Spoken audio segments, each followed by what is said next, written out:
Hi, it's Debbie Williams, NLP trainer and hypnotherapist, and today I'm going to talk about how you can deal with a jealous, poisonous person who's perhaps hell-bent on trying to hurt you and mess things up for you.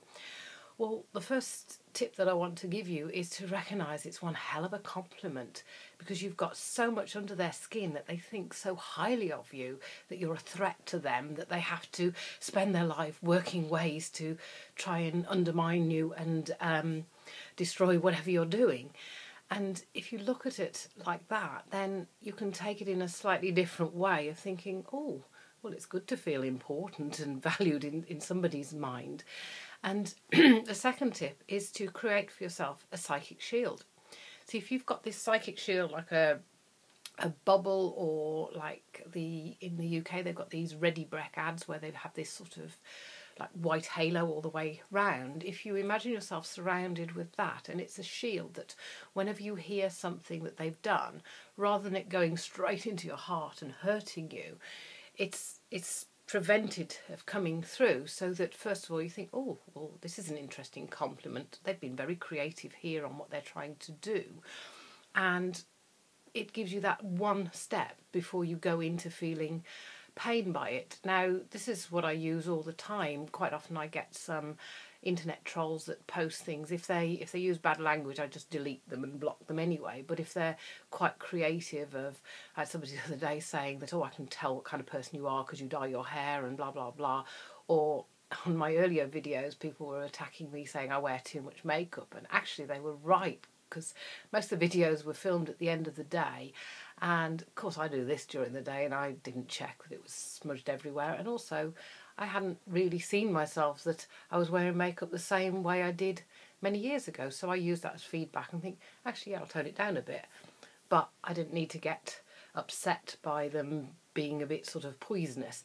The third thing is then to send their intention back into the light, so that when it hits your psychic shield, you make a decision, well, they can have their intention back tenfold. So if it's a positive one, that'll be a nice surprise for them, and if it's a negative one, then they can get what they deserve. So, and I use this a lot as well, and it's never failed to surprise me year on year of hearing that the person who's been pretty poisonous towards me has definitely got their just desserts, and sometimes in a way that I feel like, oh gosh, I feel sorry for them, because I wouldn't have wished that on my worst enemy, but all I've done is I've sent their intention back, because I think it was Eleanor Roosevelt said nobody had the power to hurt you without your permission.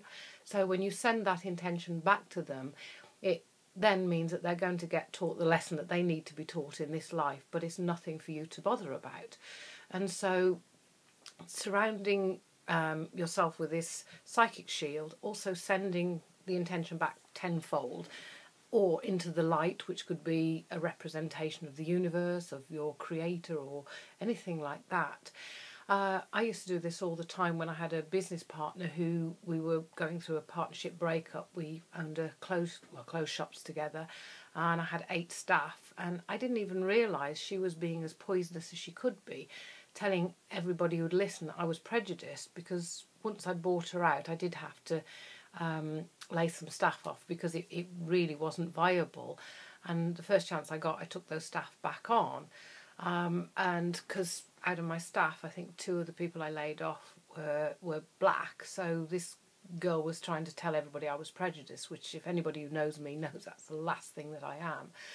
And it was only when we started to pick up and I offered one of the girls a job back, she'd found other employment, and then I took on who was a customer of mine, Patsy. And Patsy was telling me, did you know that, all these girls think that you're prejudiced, blah, blah, blah. And I told them, well, why do you think that? Look at me, I'm black. Look at Erica, she's black.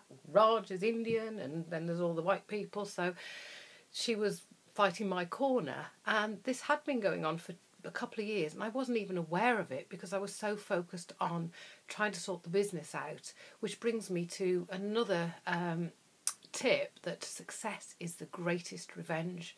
My dad always taught me that, and when you switch your focus to being the best you that you can be, or being successful, then you leave these people behind, because if they're so consumed with what you're doing, they're actually wasting their lives. They're wasting their lives being consumed by you. and anybody who's successful will have their lovers and their haters. And it means that you're actually getting somewhere if there's enough people who don't like you, because not everybody's going to like you, and that's absolutely fine.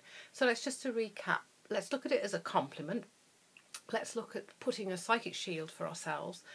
Let's send their intention back tenfold or into the light, so good or bad. And the next tip, sort of, success is the greatest revenge. So focus on being the best you that you can be.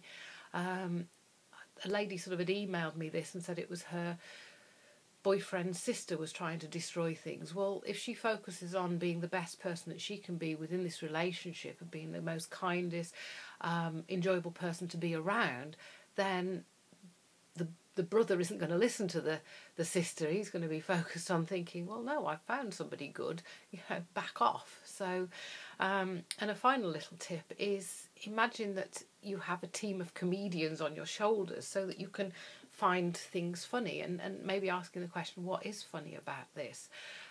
My own mother could be quite sort of jealous of me, and she even shared, that your father thought more of you than he did of me, and you were always going off together and leaving me, which I don't quite remember that, but that was her view. And she even told the postman in the later years of her life, when she was going a bit loopy, that I'd been evil to her since I was 6 years of age, which made me laugh, because I'm thinking, well, anybody can see that was ridiculous. But most of her nastiness wasn't as funny as that it would make people think that, oh, perhaps, Deborah was nasty. So she was quite clever and manipulative in her earlier days.